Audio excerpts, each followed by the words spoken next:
అదే RTV app వార్తల్ని క్షణాల్లో చదివే అవకాశం ఉంటుంది. ఒక న్యూస్ పేపర్, ఒక టెలివిజన్ ఛానల్ మీ చేతుల్లో ఎప్పుడూ ఉంటాయి.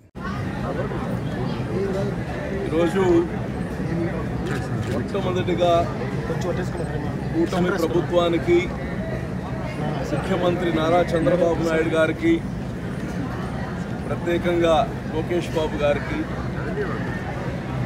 హృదయపూర్వకంగా ధన్యవాదాలు తెలియచేసుకుంటున్నాను. డొక్క సీతమ్మ మధ్యాహ్నం బడి భోజనం, ఆవిడ ఆకలి తీర్చిన అన్నపూర్ణమ్మ. ఈరోజు వారి పేరు పెట్టి ఆంధ్ర రాష్ట్రంలో 44,119 స్కూల్స్ మరియు జూనియర్ కాలేజెస్లో మధ్యాహ్నం భోజనం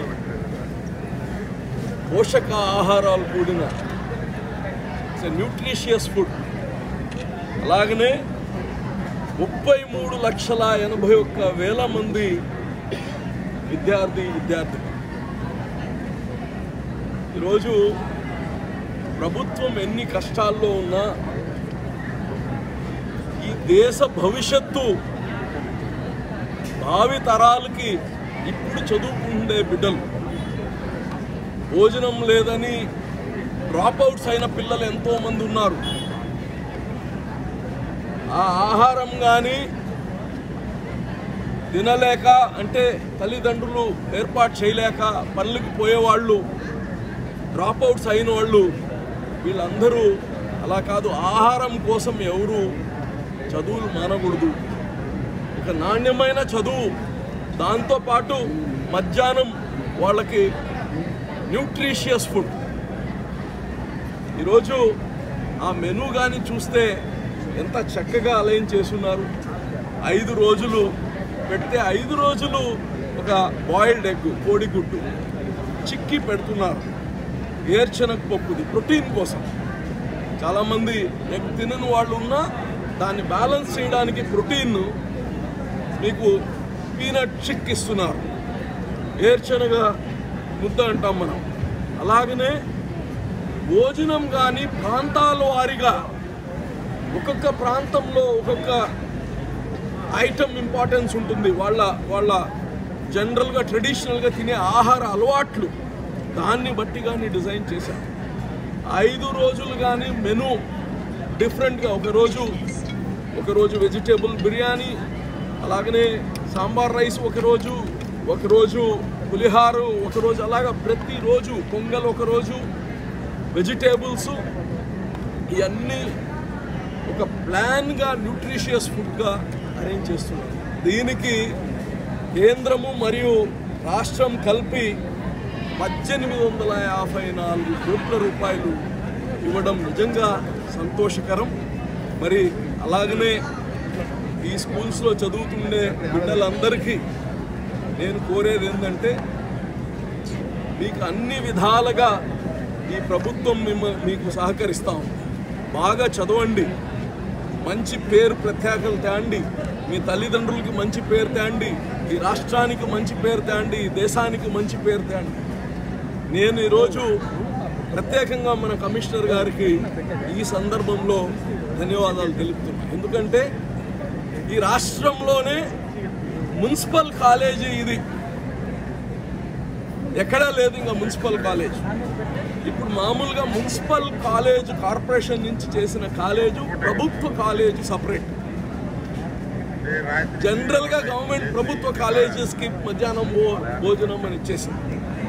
దాన్ని రాత్రి మాట్లాడి, ఇది కానీ కాలేజే, మున్సిపల్ కార్పొరేషన్ ఉన్నా మీరు దీన్ని కానీ ఇవ్వాలని చెప్పి దీనికి కానీ పర్మిషన్ తెచ్చినందుకు కమిషనర్ గారికి ప్రత్యేక ధన్యవాదాలు. ఎందుకంటే ఈ కాలేజ్కి ప్రత్యేకం.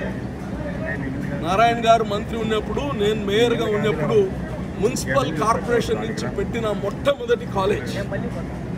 ఇక్కడ చదివిన బిడ్డలు ఈరోజు ఐఐటీస్లో చేశారు, నిట్లో చేశారు, ఎంబీబీఎస్ డాక్టర్స్ అయి ఉన్నారు. ఈరోజు వాళ్ళని కలుస్తుంటే, వాళ్ళ కళ్ళల్లో ఆనందం చూస్తే నిజంగా మా జీవితంలో మేము చేసిన మంచి పని ఏదైనా ఉంది అంటే ఇది.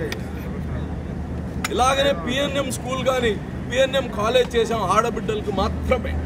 అక్కడ మైనారిటీ ప్లేస్, అక్కడ ఆడమ్మాయిల్ని 10వ తరగతి తర్వాత డ్రాప్ అవుట్స్ చేసేస్తున్నారు.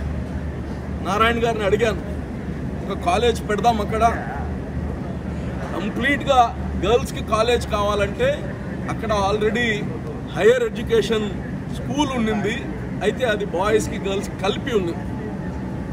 అక్కడ ఉండే తల్లిదండ్రులందరినీ ఒకసారి పిలిచి, అమ్మాయిలకి మాత్రమే పెట్టదలుచుకుంటున్నా, మీ అబ్బాయిల్ని పక్క స్కూల్కి మారుస్తానంటే ఆ రోజు ఉన్న తల్లిదండ్రులందరూ ఒక్క మాట కానీ చెప్పలేదు. మా ఇంటికి దగ్గర ఇంకో దగ్గర మా అబ్బాయి దూరంగా పోలేడు అనే మాట కానీ చెప్పకుండా అందరూ మగపిల్లల్ని వేరే స్కూల్కి మారిస్తే అక్కడ 6వ తరగతి నుంచి ఇంటర్మీడియట్ దాకా ఆడబిడ్డలు చదువుతున్నారు. ఇదన్నీ ఎక్కడ లేని సంతృప్తిని ఇస్తుంది. రాజకీయాలు, ఉద్యోగాలు ఇవన్నీ మనిషికి జీవించడానికి కావాల్సినైతే సంతృప్తినిచ్చే కొన్ని పనులే ఉంటాయి జీవితం. అటువంటి దాంట్లో ఈ 2 కాలేజెస్ కానీ ఒకటేని కానీ తెలియచేసుకుంటూ, మరి ఇంత చక్కటి ఏర్పాట్లు ప్రత్యేకంగా కమిషనర్ గారు చేసిన దానికి ఆయనకి ప్రత్యేక ధన్యవాదాలు తెలియజేసుకుంటూ, ఈ కాన్స్టిట్యుయెన్సీకి మరి ఈ కాలేజెస్ అన్నిటికి కానీ నారాయణ గారి చొరవ, నారాయణ ఇన్స్టిట్యూషన్స్ ఆ రోజుల్లో మెటీరియల్, ఫ్యాకల్టీ మొత్తం ఉచితంగా ఇచ్చారు ఈ బిడ్డలకి. మళ్ళా నేను మీడియా తరఫున నారాయణ గారిని కోరుతున్నా, ఈరోజు బహుశా ఆయన మనసంతా ఇక్కడనే ఉంటుంది, ఆయన అక్కడ అమరావతిలో ఉన్న మనసంతా ఇక్కడనే ఉంటుంది. ఆయనకి ప్రత్యేకంగా కోరుతున్నా, మళ్ళా మీరు మీ సంస్థల ద్వారా చొరవ తీసుకొని ఇక్కడ ఉండే బిడ్డలకి గతంలో ఎలాగైతే మనం వీళ్ళకి కోచింగ్ ఇచ్చామో, గతంలో ఎలాగైతే మెటీరియల్స్ ఇచ్చామో, గతంలో ఎలాగైతే ఎగ్జామినేషన్స్ పెడుతున్నామో అలాగనే ఇచ్చి బిడ్డల జీవితాలని బాగా చేయాలని ఆయన్ని ప్రత్యేక కోరుకుంటున్నాను. మరిన్ని వీడియోస్ కోసం ఛానల్ ని సబ్స్క్రైబ్ చేయండి, లేటెస్ట్ అప్డేట్స్ కోసం వాట్సాప్ ఛానల్ ని ఫాలో చేయండి, అండ్ లింక్ డిస్క్రిప్షన్ లో ఉంది.